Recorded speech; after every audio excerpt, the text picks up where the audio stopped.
बारिशों का मौसम शुरू हो गया था। छोटी चिड़िया ने तो बारिशों की पूरी तैयारी कर ली थी। उसने पक्का घर भी बना लिया था और ढेर सारा भोजन भी जमा कर लिया था। कालू, गर्मी तो हमने जहाँ तहाँ मजे से काट ली। अब इन बारिशों के दिनों में क्या होगा? क्या मतलब है गोरी? बारिशों में तो नहाना मुझे बहुत पसंद है। पता नहीं ये बारिश क्यों नहीं होने दे रही हो। आसमान तो काले बादलों से भरा पड़ा है। कालू कौवे ने ऐसा बोला ही था कि तभी चारों ओर बारिश होने लगती है। गौरी कौवी घर के अंदर चली जाती है, लेकिन कालू कौवा तो बारिश में उछल उछल कर नहाता है। गोरी जी, अरे ओ गोरी जी, तुम भी आओ ना बारिश में नहाने। अरे बारिश में नहाने का मजा ही कुछ अलग है ना। अरे ना, ऐसा मजा झील में ना जो बारिश में है। ना ना कालू जी, तुम ही नहाओ बारिश में, मुझे नहीं भीगना, मुझे खाना खाना है। बारिश में कालू कौवा तो खूब मौज मस्ती करता है, लेकिन गौरी कौवी तो बहुत तेज भूख लगी थी। घर में खाने को कुछ भी नहीं था। मैं क्या खाकर पेट भरूं? घर में भोजन का एक दाना नहीं है और इस पागल कालू को तो नहाने की पड़ी है। अब मुझे ही भोजन की बंदोबस्त करना होगा। फिर गौरी कौवी खिड़की के चारों तरफ देखती है। मिट्ठू तोता अपने घर में दाना खा रहा था। तभी गौरी को एक शैतानी सोच समझ में आती है। वो कालू कौवे के पास जाती है। कालू, मिट्ठू तोता अपने घर में बैठा दाना खा रहा है। तुम जाकर उससे बात करो और मैं उसी समय खिड़की के रास्ते सारा दाना चुरा कर लाऊंगी। अरे वाह, आइडिया तो अच्छा है और मिट्ठू तोते को पता भी नहीं चलेगा। फिर कालू कौवा उड़ता हुआ मिट्ठू तोते का दरवाजा खटखटाता है। पता नहीं ये खाने के समय कौन आया है, चैन से खाने भी नहीं देते। मिट्ठू, दरवाजा खोलने में बड़ी देर क्यों लगा रही हो? मैं भोजन खा रहा था, बोलो कैसे आना हुआ, वो भी इतनी तेज बारिश में। दोस्त मिट्ठू, अकेले अकेले नहाने में मजा नहीं आ रहा था, सोचा तुम्हें भी बुला लूं। चलो हम दोनों नहाते हैं। अरे नहीं नहीं, मुझे नहीं नहाना बारिश में, मैं बीमार हो जाता हूँ। ऐसे कालू कौवा मिट्ठू से बातें कर ही रहा था, तभी गौरी कौवी खिड़की के रास्ते मिट्ठू की प्लेट लेकर भाग जाती है। और जब मिट्ठू वापस आता है, अरे अरे अरे, मेरी प्लेट कहाँ गई? मैंने तो यहीं रखी थी। बेचारा मिट्ठू पूरे घर में अपनी प्लेट ढूंढता है, लेकिन खाने की प्लेट उसे कहीं नहीं मिलती। इधर कालू और गौरी मजे से मिट्ठू का दाना खा रहे थे। मजा आ गया हंस तो। कैसे तोते का खाना खाकर आज तोते को उल्लू बनाया। हाँ, और हम लोग उसका खाना आज मजे से खाएंगे। कालू, अब हर दिन ऐसा ही किया करेंगे और इस तरह से हमें भोजन ढूंढने की कोई भी चिंता नहीं। फिर दूसरे दिन भी गौरी कौवी मिट्ठू तोते के घर की तरफ देख रही थी कि वो कब भोजन खाने बैठेगा। आज तो गरम गरम पुलाव खाकर मजा ही आ जाएगा। कल तो कोई दुष्ट मेरा सारा खाना लेकर गया था, लेकिन आज खिड़की बंद करके खाऊंगा और किसी को नहीं आने दूंगा। ऐसे सोचकर तोता खिड़की दरवाजे बंद कर लेता है और खाना खाकर खिड़की खोल भी देता है। सुबह से शाम हो जाती है। गौरी कालू तो भूख के बैठे थे। कालू, ना जाने आज ये मिट्ठू कब भोजन खाएगा। मेरे पेट में तो चूहे दौड़ने लगे हैं। गौरी, लगता है आज मिट्ठू के घर दाना खत्म हो गया है, इसीलिए वो भी भूखा ही होगा। कालू, मेरे पास एक आइडिया है जिसे हम चिड़िया का भोजन चुरा सकते हैं। बताओ बताओ, जल्दी बताओ, क्या आइडिया है? मुझे बहुत भूख लगी है। फिर गौरी कालू को अपना सारा प्लान बता देती है। कालू चिड़िया के घर जाता है। चिड़िया बहन, ओ चिड़िया बहन, जल्दी से दरवाजा खोलो। कालू भैया, क्या हुआ? आप इतनी जल्दी में क्यों हो? चिड़िया बहन, किसान की पत्नी भर भर के दाना बांट रही है। मैं तो कई बार ले आया हूँ और लेने जा रहा हूँ, सोचा तुम्हें भी बता दूँ। कालू भैया, मेरे पास तो भोजन पहले से ही जमा है, इसलिए आप ही लाएं। अरे चिड़िया बहन, ये क्या बात हुई? माना आपके पास दाना जमा है, मगर किसान की पत्नी से ले लो, भूखों को ही खिला देना। कौन सा मेहनत से ढूंढना पड़ेगा, बस जाना और आना ही तो है। रानो चिड़िया को कालू की बात ठीक लगती है और वो उसके साथ चली जाती है। थोड़ी देर बाद गौरी कौवी चिड़िया के घर आती है। कुक्कू बेटे, आपकी माँ ने बुलाया है। उनका दाने का वजन बहुत ज्यादा हो गया है, इसलिए तुम्हारी माँ से उठ नहीं रहा। अब जल्दी करो, किसान के खेत में चले जाओ और अपनी माँ की मदद करो। ना बोलकर गौरी कौवी वहाँ से चली जाती है। कुक्कू भी तेज उड़ता हुआ किसान के खेत की तरफ जाता है। तब गौरी कौवी पीछे से चिड़िया के घर में घुस जाती है और सारा भोजन चुरा कर भाग जाती है।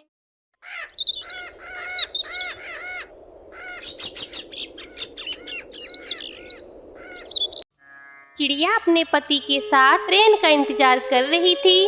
उसकी बेटी तो बहुत शोर मचाती है।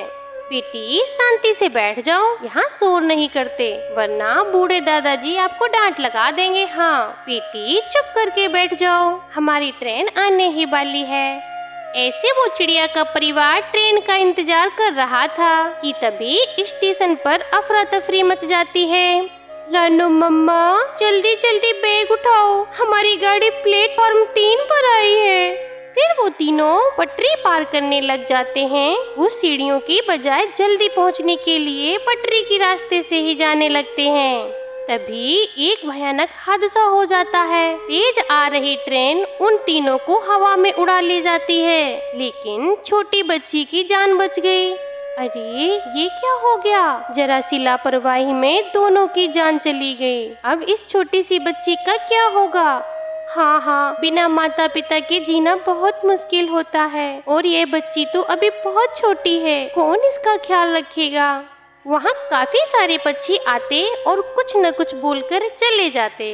छोटी बच्ची रानो तो बहुत डरी हुई थी। तब एक चाय वाला कबूतर रानो से बोलता है, बेटी, जब तक तुम्हारा कोई सगा संबंधी नहीं मिल जाता तुम मेरे साथ ही रहोगी। मेरा घर यहीं पास में है, चलो बेटा। फिर रानो चिड़िया चाय वाले कबूतर के साथ उसके घर चली जाती है। चाय वाला कबूतर रानो को खाना खिलाता है और उसका पूरा ख्याल रखता है। ऐसे ही समय गुजरता गया। रानो अब समझदार और बड़ी हो गई। चाचा कबूतर, आपका मुझ पर बहुत बड़ा एहसान रहेगा। मेरे माता पिता के मर जाने के बाद आपने मुझे अपनी बेटी की तरह पाला। अगर आप नहीं होते तो मेरा क्या होता? बेटी रानो, ऊपर वाला सबका ख्याल रखता है, इसलिए आज तुम मेरी बेटी बनी हो। अब जल्दी से चाय का पतीला चढ़ा दो, वरना चाय बेचने के लिए देर हो जाएगी। चाचा कबूतर जी, मैंने चाय बना दी, बस केतली में ही करनी बाकी है। फिर रानो चिड़िया चाय को केतली में करके कबूतर को दे देती है। तभी दरवाजे पर दस्तक होती है। रानो बेटी, जाओ देखो जरा, दरवाजा खोलो, इतनी सुबह सुबह कौन आया है?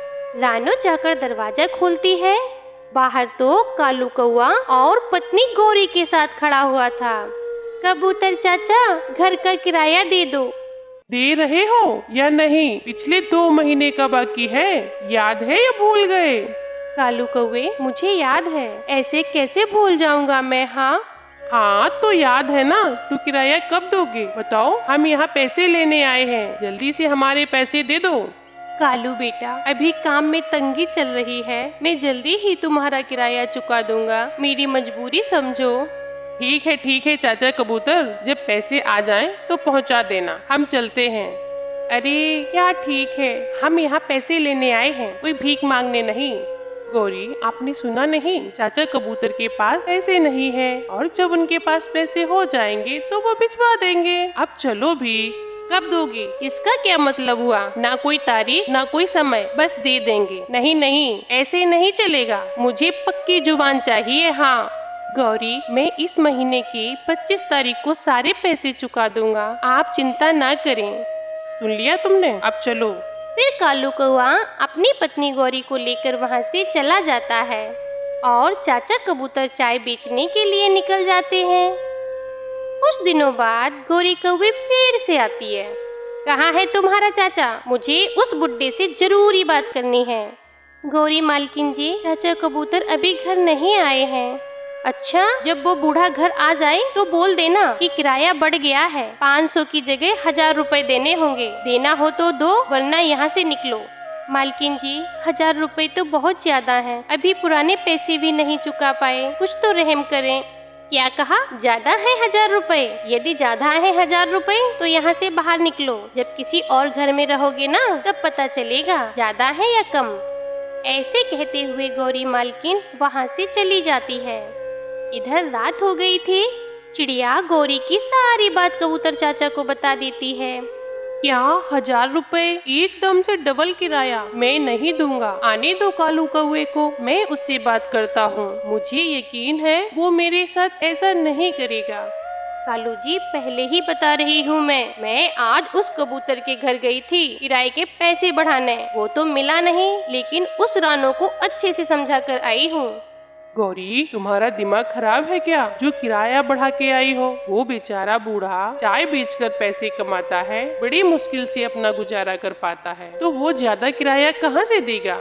हाँ, तो हमें क्या लेना देना उसके काम से? जब से मैं आई हूँ तब से 500 रुपए से कोई ज्यादा नहीं है। उतने ही होके रह गए हैं 500 रुपए। 1000 रुपए कोई ज्यादा नहीं है। अगर तुमने पैसे कम किए तो देख लेना, मैं इस घर को छोड़कर चली जाऊंगी। हाँ।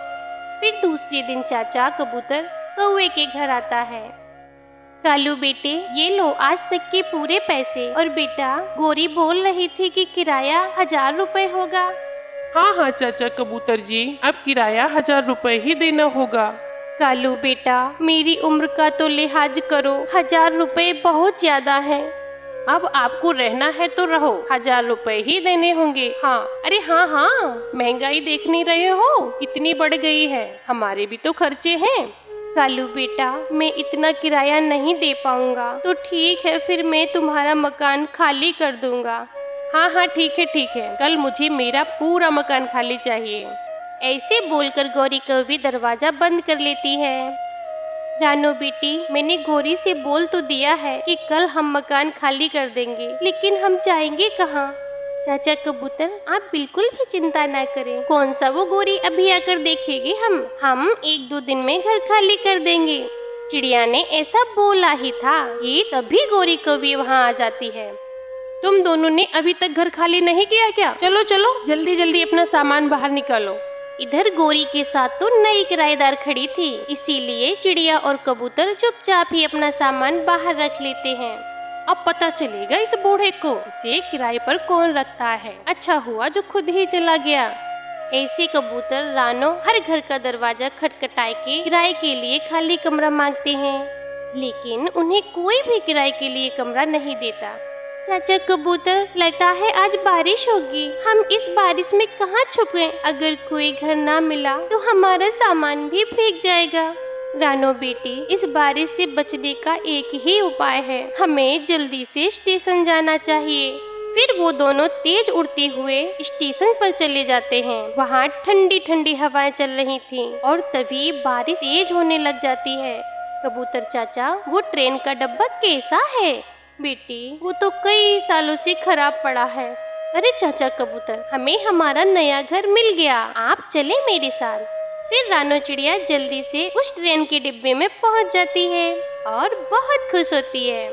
कबूतर चाचा, ये देख हमारा ट्रेन का घर, अब हम यहीं रहेंगे। हाँ बेटी, ये बारिश से बचने के लिए बहुत सही जगह है। फिर रानो चिड़िया उस डिब्बे की साफ सफाई करती है, फिर एक एक कोने को साफ करती है और मिट्टी से एक चूल्हा बनाती है और उस पर गरम गरम खाना बनाती है। बहुत खूब मेरी रानो बेटी, तुमने सारी मेरी चिंताएं दूर कर दी, वरना मैं बुढ़ा इस बारिश में कहाँ रहता। ऐसे वो बारिश में अपना ट्रेन के घर में खुशी खुशी रहते हैं। तो दूसरी तरफ कौओं का घर बहुत पुराना था और वो बहुत कमजोर हो गया था, जो तेज हवा की बारिश का झोंका भी नहीं झेल पाता और पानी भरने से टूट जाता है। कालू, ये क्या, हमारे दोनों घर ही टूट गए, अब हम कहाँ रहेंगे? अरे भाई, कहाँ रहेंगे? ये क्या हो गया? अब ढूंढो किराए का घर। बड़ा घमंड था ना अपने घरों का। अब पता चलेगा जब किराए के घर में दर दर की ठोकरें खाओगी और दूसरों का भला बुरा भी सुनोगी। दूसरों का भला करने से ही अपना भला होता है। तुमने कभी किसी का दुख नहीं समझा और जो दूसरों को दुख देते हैं उनके साथ हमेशा ही ऐसा होता है। तुमने बूढ़े कबूतर को घर से निकाला था ना, उसी की सजा मिली है, जो अचानक से ये घर टूट गया। ऐसे गौरी तो अपने घर से बेघर हो जाती है और इधर चिड़िया कबूतर आराम से अपने ट्रेन के घर में रहते हैं। आपका धन्यवाद। गौरी कौवी का पति कालू कौआ अच्छी खासी नौकरी करता। वो काम से लौटते समय अपने घर को तमाम चीजें लेकर जाता। तो वहीं रानो चिड़िया अपने बेटे को बड़ी मुश्किलों से पाल रही थी। गौरी आंटी, दरवाजा खोलो। घर में जग्गू कौआ अकेला था, इसलिए वो दरवाजा खोलता है। बताओ कुक्कू, मेरे घर क्यों आए हो? जग्गू दोस्त, मेरी मम्मा काम पर गई है। मैं सुबह से अकेला बैठा हूँ। क्या हम दोनों थोड़ी देर खेल सकते हैं? आज मेरी मम्मा भी अपनी सहेली के घर गई हुई है। तुमने अच्छा किया जो मेरे घर आ गए। हम दोनों मिलकर के नई फुटबॉल से खेलेंगे। ऐसे जग्गू कौआ और कुक्कू को अपने घर के अंदर ले जाता है और उस ढेर सारे खिलौने दिखाता है। अरे वाह जग्गू, तुम्हारे पास तो इतने सारे खिलौने हैं। क्या तुम्हारे पापा के खिलौनों की फैक्ट्री में काम करते हैं? नहीं नहीं, मेरे पापा जंगल में सबसे बड़े होटल में काम करते हैं और खाने की अच्छी अच्छी चीजें भी लाते हैं। पिज्जा, आइसक्रीम सब लेकर आते हैं। फिर वो दोनों नई फुटबॉल से खेल खेलने लगते हैं। खेलते खेलते उन्हें काफी देर हो जाती है। कालू कौआ हर दिन की तरह घर आ जाता है। उसके तुरंत ही बाद गौरी कौवी भी आ जाती है। ये पापा कोल्ड ड्रिंक लाए हो? अच्छे पापा, मेरे पापा तो कोल्ड ड्रिंक लाए हैं, वो भी दो दो, पीकर बहुत मजा आएगा। और मैं भी जग्गू बेटे चाउमीन लेकर आई हूँ। ओहो, कोल्ड ड्रिंक और चाउमीन खाने में एकदम मजा आ जाएगा। फिर गौरी कौवी 3 गिलासों में पेप्सी घोलती है और 3 प्लेटों में ही चाउमीन डालती है। खाओ खाओ जग्गू बेटा, चाउमीन खाओ। कालू जी आप भी खा लो, वरना ठंडी हो जाएगी। इतना बोलकर गौरी कौवी, जग्गू सब चाउमीन खाने लग जाते हैं और कुक्कू उन्हें देखे जा रहा था। गौरी, ये क्या, तुमने इस बच्चे को कुछ नहीं दिया? थोड़ी सी चाउमीन इसे भी दे दो। क्यों दे दे भला हम इसे अपनी चीजें इस गरीब को? हाँ क्यों दे, ये कोई हमारा रिश्तेदार थोड़े लगता है। गौरी, बेचारा बच्चा ही तो है, थोड़ा सा दे दो तो क्या बिगड़ जाएगा। वो चिड़िया के बेटे, तू मेरे घर में आया, कैसे आया बता? चल चल हमारे घर से बाहर निकल। आ जाते हैं ना जाने कहीं से गरीब कहीं का। ऐसे गौरी कौवी उस छोटे चिड़िया के बच्चे को अपने घर से भगा देती है। लेकिन कुक्कू घर जाकर चाउमीन और पेप्सी खाने की जिद करता है। उसे प्लेट में रखी रोटी सब्जी बिल्कुल भी नहीं भाती। ले कुक्कू, जल्दी से रोटियां खा ले, मैंने भिंडी की सब्जी बनाई है। मम्मा, यह भी कोई खाना है, मैं नहीं खाऊंगा। यह रोटी मुझे बिल्कुल अच्छी नहीं लगती है। मुझे तो चाउमीन और पेप्सी पीनी है। मेरे बच्चे, मैं तुम्हें सादा रोटी ही खिला सकती हूँ, इसलिए चुपचाप खा ले, नखरे न कर। मम्मा, जग्गू तो चाउमीन के साथ कोल्ड ड्रिंक भी पीता है। मैं तो फिर भी आपसे एक ही चीज मांग रहा हूँ, आप मुझे चाउमीन ही खिला दें। ठीक है कुक्कू, मैं कल लेके आऊंगी, अब तो रोटी खा ही ले। फिर कुक्कू रोटी खाने लगता है। सुबह को एक ठेले कुलचे वाला उनके यहाँ आता है और वहाँ के सब पक्षी उसके ठेले पे जमा हो जाते हैं। मम्मा मम्मा, वो देखें, छोले कुलचे वाला आया है, ये बहुत दिनों में आता है, आप भी चले। हाँ हाँ बेटे, जरूर, मैं अपना पर्स तो ले लूँ। आज हम छोले कुलचे ही खाएंगे, खाना नहीं बनाना। अच्छा अच्छा ठीक है, चलो आज हम छोले कुलचे ही खाएंगे। ठीक है, खाना भी नहीं बनाना पड़ेगा। ऐसे गौरी कौवी अपना पर्स उठाती है और छोले कुलचे वाले के ठेले पर चली जाती है। कुक्कू तो दूर से सबको देखे जा रहा था। मम्मा मम्मा, ये छोले कुलचे कितने स्वादिष्ट हैं, मेरे लिए भी एक प्लेट बनवा दे। हाँ हाँ क्यों नहीं जग्गू बेटा, पैसों की चिंता मत कर, तुझे जितना भी खाना है खा, बस खाता जा। जग्गू कौआ गपागप छोले कुलचे खा जा रहा था। तभी गौरी कौवी का ध्यान कुक्कू पर जाता है। वो उसे भगाते हुए बोलती है, कब से घूरे जा रहा है मेरे बेटे को, ठीक से पचने खाने भी नहीं देता है, चल भाग यहाँ से। गौरी आंटी, आप मुझे यहाँ से क्यों भगा रही हो? अब मैं आपके घर में नहीं हूँ, मैं तो रास्ते पे हूँ। अरे रे रे रे रे, इसकी जुबान तो देखो कितनी चलती है, रुकने का नाम ही नहीं ले रहा है। गरीब चिड़िया के बेटे, तुझे मैं अभी बताती हूँ। इतना बोलकर गौरी कौवी कुक्कू के गाल पर जोरदार थप्पड़ मारती है और दूसरे पंख से भी उसको एक थप्पड़ मारती है। तभी मम्मा चिड़िया वहाँ पहुँच जाती है। अरे गौरी, आप मेरे बच्चे को क्यों मार रही हो? आखिर इसने क्या गलती की है? आप मुझे बताएं। गलती? ये कहो बहुत बड़ी गलती की है। मेरे बेटे को खाते देख बुरी नजर लगाता है तुम्हारा भुक्कड़ बेटा। गौरी, ये क्या बात हुई? आप इस बात के लिए मेरे बच्चे को मार रही हो? तुम्हें तनिक भी लज्जा नहीं आती? बच्चे पर जुल्म कर रही हो। लज्जा तुम्हें आनी चाहिए, जो इतनी गरीब हो कि अपने बेटे को खिला भी नहीं सकती, भिखारिन कहीं की। ऐसे चिड़िया को खूब सुना के गौरी कौवी अपने बेटे को लेकर वहाँ से चली जाती है। मम्मा मुझे भी छोले कुलचे खाने हैं, प्लीज आप एक प्लेट मेरे लिए भी लगवा दे मम्मा। मम्मा चिड़िया अपना बटवा देखती है तो उसमें तो बस 10 रुपए ही पड़े थे। बेटा, मैं शाम को ले आऊंगी, अभी मालिक ने मुझे पैसे नहीं दिए। रहने दे मम्मा, गौरी आंटी सही बोल रही, आप मुझे कुछ नहीं खिलाती। अब मैं खुद ही आपसे कुछ नहीं मांगा करूँगा। ऐसे गुस्से में कुक्कू अकेला ही घर चला जाता है और मम्मा चिड़िया काम पर चली जाती है।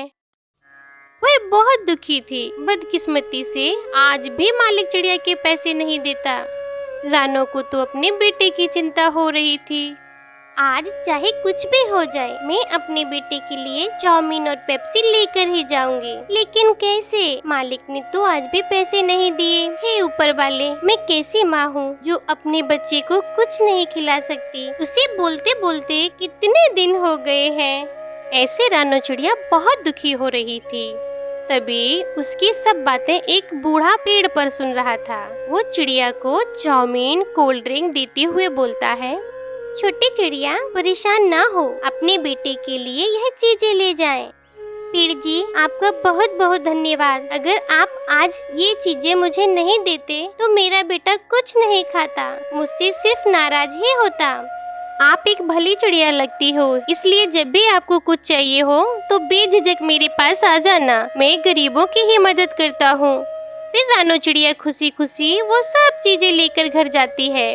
कुक्कू तो खुशी से झूमे जा रहा था। उसकी खुशियों का कोई ठिकाना नहीं था। ये मेरी मम्मा ले आई। ये मुझे पता था आप मेरे लिए चाउमीन कोल्ड ड्रिंक जरूर लेकर आओगी। मुझे पता था। लाती कैसे नहीं मेरा बेटा जो इतने प्यार से बोल रहा था अपनी मैया से, और भूखा भी जो था। अब खा भी ले। ऐसी खुशियाँ ही मनाते रहोगे क्या?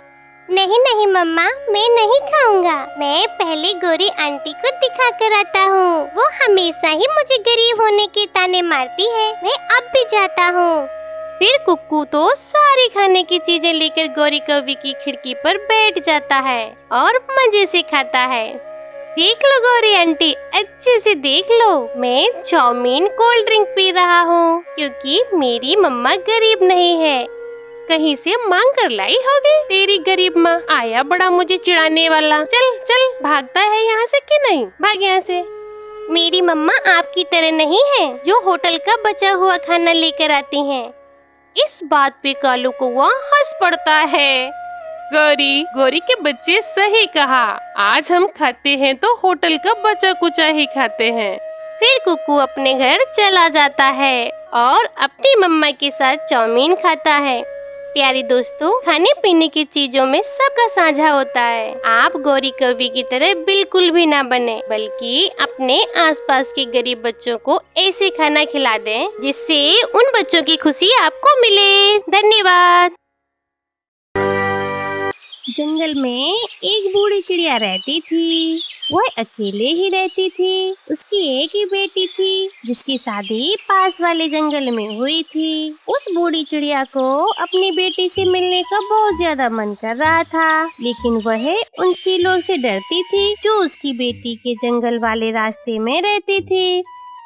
अगर मैं ऐसे ही उन चीलों से डरती रहूंगी तो मैं कभी भी अपनी बेटी से नहीं मिल पाऊंगी। पूरा 1 साल हो गया है अपनी बेटी को देखे हुए। जो मेरे भाग में होगा देखा जाएगा। मैं तो आज अपनी बेटी से मिलने जरूर जाऊंगी। और फिर ऐसे सोचते हुए वो बूढ़ी चिड़िया अपनी बेटी से मिलने चल पड़ती है। अभी वो थोड़ा ही उड़ी थी कि वह थक जाती है और वह एक पेड़ पर जाकर बैठ जाती है। माँ जी, कहाँ जा रही हैं आप? बेटा बेटा मेरी बेटी रहती है पहाड़ों वाले जंगल में, मैं उससे मिलने जा रही हूँ। लेकिन माँ जी, ध्यान से जाना, रास्ते में तो खतरनाक चील रहती हैं, उनका तो पता ही होगा आपको। हाँ हाँ पता है बेटा, लेकिन मेरा मन बहुत उदास था अपनी बेटी से मिलने के लिए, बस इसीलिए चल दी। अब मुझे चलना होगा, अब मैंने थोड़ा सा आराम भी कर लिया है। और फिर वह बूढ़ी चिड़िया फिर से उठ जाती है और वह फिर से खतरनाक पहाड़ की तरफ जाने लगती है। और फिर इस खतरनाक पहाड़ से गुजरने में सब पक्षी डरते थे और वो तो थी बूढ़ी चिड़िया और बहुत ही ज्यादा कमजोर, इसलिए वह ज्यादा तेज नहीं उड़ सकती थी। वो आहिस्ता आहिस्ता उड़ रही थी कि अचानक से उसके सामने एक बड़ी चील आ जाती है। बूढ़ी अम्मा जी, आप कहाँ जा रही हो? इस उम्र में थोड़ा आराम कर लो। लेकिन बूढ़ी चिड़िया तो सब समझती थी कि यह चील उसे क्यों रोक रही है और वो उसकी बात उनके अनसुनी करती हुई उड़ती चली जाती है। प्यार से नहीं मानेगी बूढ़ी चिड़िया, अब मुझे अपनी ताकत दिखानी होगी। और फिर वो चील उस बूढ़ी चिड़िया पीछे पीछे उड़ती है और उसे जोर से धक्का मार के नीचे गिरा देती है। तुमने मुझे धक्का क्यों दिया और मुझे नीचे क्यों गिरा दिया? मेरी बेटी मेरा इंतजार कर रही है और मेरा एक नवासा भी है। अच्छा अच्छा अच्छा, ये इंतजार तो मैं भी सुबह से कर रही हूँ। मुझे भी तो भूख लगी हुई है, तो भोजन खाना ही है आज तो मुझे। अरे तो जाओ ना, अपना भोजन खाओ, मुझे क्यों बातों में उलझा रखा है तुमने? अरे तुम ही तो मेरा भोजन हो आज का, और मैं अब तुम्हें ही खाने वाली हूँ बूढ़ी चिड़िया, अब जान गई हो ना? अब बूढ़ी चिड़िया ये जान गई थी कि ये चील उसे खाने ही वाली है और वो खाकर ही रहेगी, इसलिए वह डरने से बेहतर है कि वो दिमाग से काम ले, शायद उसकी जान बच जाए। और फिर वो चील से कहती है कि चील बेटा, मैं तो बहुत ज्यादा कमजोर हूँ और मेरे तो केवल यह पंख ही पंख हैं जो तुम देख रहे हो। मेरे शरीर पर जरा भी मांस नहीं है, ऐसे तो मेरे पंख तुम्हारे गले में अटक जाएंगे और मैं निकल लूंगी अपने गले से तुम, और फिर तुम अपने गले से फंसे हुए पंख कैसे निकालोगे? ठीक है चील, अगर तुम्हें ऐसा लगता है कि तुम मुझे ही खाकर अपनी भूख बुझाओगी तो मैं अपनी आंखें बंद कर लेती हूँ और तुम जी भर कर जो भी करना है वो करो। और फिर मुझे जीकर अब करना ही क्या है इस बूढ़ी उम्र में। और चील बेटा, तुम्हें पता भी है, मेरी बेटी ने मेरे लिए मीठी मीठी देसी घी की गुजिया बना कर रखी है, और अगर तुम 2-4 दिन और इंतजार कर लेते तो अच्छा होता कि अगर तुम मुझे खाती तो तुम्हें भी पता चलता कि मेरा मांस कितना स्वादिष्ट है।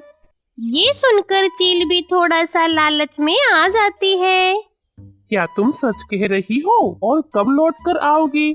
तुम ऐसा सुनकर तो बूढ़ी चिड़िया की जान में जान आ जाती है। बस 2-3 दिन में ही, 2-3 दिन का इंतजार कर लो और मैं इसी पेड़ पर आकर बैठ जाऊंगी और मैं वापस आ जाऊंगी। और पता है चील बेटा, जब मैं वापस आऊंगी ना तो थोड़ी मोटी और ताजी होकर आऊंगी। और हाँ चील, मुझे पता है ना कि इतनी मोटी और ताजी होकर नहीं लौटूंगी ना तो तुम फिर गुस्सा करोगे और तुम्हें मेरा मांस स्वादिष्ट भी नहीं लगेगा। और पता है, जब मैं मोटी और ताजी हो जाऊंगी ना तो तुम्हारा पेट क्या और भी अपने दोस्तों को निमंत्रण दे देना, उनका भी पेट भर जाएगा। अच्छा अच्छा ठीक है, तो चलो मैं तुम्हें इन पहाड़ों से गुजरने देती हूँ। ऐसा ना हो कि कोई और चील तुम्हें खा ले, मैं इंतजार ही करती रह जाऊँ। और फिर ऐसे वो चील उसे खतरनाक पहाड़ों से सुरक्षित गुजार देती है। और फिर शाम होने से पहले ही बूढ़ी चिड़िया अपनी बेटी के पास पहुंच जाती है। माँ जी, बहुत उदास थी मैं आपको लेकर। नानी अम्मा आप आ गई, नानी अम्मा आ गई। और वह सब बहुत खुश हो जाते हैं और फिर उसकी बेटी भी अपनी माँ को स्वादिष्ट स्वादिष्ट भोजन खाने को देती है। और फिर रात हो जाती है और सब सो जाते हैं। दूसरी रोज कुक्कू अपनी नानी से ऐसे ही कहता है, नानी अम्मा चले, मैं आपको नदी की तरफ लेकर जाता हूँ, मैं भी साथ में चलती हूँ। और ऐसे फिर वो तीनों नदी की तरफ जाते हैं। वहाँ रानो चिड़िया अपनी माँ को अपने दोस्तों से मिलाती है। माँ जी, ये कबूतर है, यह मेरा बहुत ही अच्छा दोस्त है और हमारे घर के पास ही रहता है। जीते रहो कबूतर बेटा। और माँ जी, यह कालू कौवा है और यह उसकी पत्नी गौरी कौवी है। लेकिन माँ जी, आप पहाड़ों से कैसे सुरक्षित होकर आ गई? वहाँ तो खतरनाक चील रहती है। बस बेटा, अपनी बेटी से मिलने का मन था, इसलिए मैं जैसे तैसे चील को बेवकूफ बनाकर यहाँ तो आ गई। लेकिन अब मेरे दिमाग में बहुत ही टेंशन चल रही है कि मैं यहाँ तो आ गई, लेकिन मुझे वापस भी लौट कर जाना है। अब देखो क्या होगा। और फिर शाम हो जाती है और वह सब अपने अपने घरों को वापस चले जाते हैं। और फिर ऐसे ही 2-3 दिन गुजर जाते हैं और फिर बूढ़ी चिड़िया के वापस जाने का समय आ जाता है। बेटा, अब मुझे जाना होगा बेटा। मैंने तुमसे मिल लिया है और मेरा मन शांत हो गया है। तुम्हारे और हमारे जंगल में सफर तो बहुत ज्यादा नहीं है, बस वो पहाड़ों वाली चीलों से डर लगता है। बस इसीलिए तो माँ जी मैं आपके पास नहीं आती हूँ। कुक्कू भी अभी छोटा है, बहुत डर लगता है। लेकिन माँ जी, आप ध्यान से जाना। बेटा, मैं फिर से आऊंगी तुमसे मिलने। अरे माँ, ठीक है, आप फिर से आ जाना। और बेटा, तुम नहीं आना मुझसे मिलने, क्योंकि उस रास्ते में वो खतरनाक चील रहती है। वो बहुत भूखी बैठी हुई है। अच्छा बेटा, अब मुझे चलना होगा। और फिर वो बूढ़ी चिड़िया वहाँ से वापस घर अपने चल देती है। और वो बूढ़ी चिड़िया ज्यादा तेज तो उड़ नहीं सकती थी, इसलिए वह आहिस्ता आहिस्ता उड़ती है। और फिर वो खतरनाक चोंच वाला चील का इलाका शुरू हो जाता है। वो अभी उस रास्ते में दाखिल ही हुई थी कि वहाँ पर एक मोटी और लंबी चोंच वाली चील आकर उसे रोक लेती है। कहाँ जा रही हो बूढ़ी चिड़िया? मैं मोटी होने गई थी अपनी बेटी के यहाँ। वो सामने वाली पेड़ पर जो एक चील बैठा है, उसे मुझे खाना है। आप मुझे ना खाएं, मैं तो सीधा उसके पास ही जा रही हूँ। वो बूढ़ी चिड़िया उस चील को यह बता रही थी। वो वाली चील भी आ जाती है दूसरी वाली। मैं तो अपने वादे के मुताबिक खुद ही आ रही थी तुम्हारे पास, लेकिन मुझे इस बड़ी चील ने रोक लिया और यह मुझे खाने ही वाली थी। अरे, लेकिन मैंने तुम्हें बताया ना कि इस बूढ़ी चिड़िया को पहले मैंने देखा है और इसे मैं ही खाऊंगी। मैं इतनी मोटी और ताजी तुम्हारे लिए होकर नहीं आई हूँ। मुझे अगर खाएगी ना, तो ये मेरा चील बेटा भूखा ही रह जाएगा। और फिर ऐसे कहते हुए वो बड़ी चील दूसरी चील पर हमला कर देती है और वो आपस में लड़ना शुरू कर देती है। और फिर बूढ़ी चिड़िया की नजर नीचे एक कद्दू पर पड़ती है और वो जाकर के जल्दी से उस कद्दू में छुप जाती है। काफी ज्यादा लड़ने के बाद वो दोनों आपस में हार कर जब लड़ाई रोकती हैं, तो उस बूढ़ी चिड़िया को ना पाकर उसे इधर उधर देखती हैं। लेकिन बूढ़ी चिड़िया तो पास वाले ही कद्दू में जाकर छुपी हुई थी। अरे, अब खा लो तुम उस बूढ़ी चिड़िया को। वो बूढ़ी चिड़िया हम दोनों को उल्लू बनाकर वहाँ से भाग गई है। और फिर वो चीलें वहाँ से चली जाती हैं। बूढ़ी चिड़िया कद्दू में एक सुराख से बाहर आती है और देखती है कि आहिस्ता आहिस्ता ऐसी ही वो खतरनाक इलाका पार कर लेती है। और फिर वो अपने ज्ञान और सूझबूझ से बूढ़ी चिड़िया सुरक्षित अपने घर पहुँच जाती है। मेरी प्यारे दोस्तों, अगर आपको ये कहानी अच्छी लगी हो तो प्लीज हमारे चैनल को सब्सक्राइब करें और बेल आइकन प्रेस कर दें, जिससे आने वाले हमारे सारे वीडियो की नोटिफिकेशन आप तक पहुंचती रहे। आपका धन्यवाद।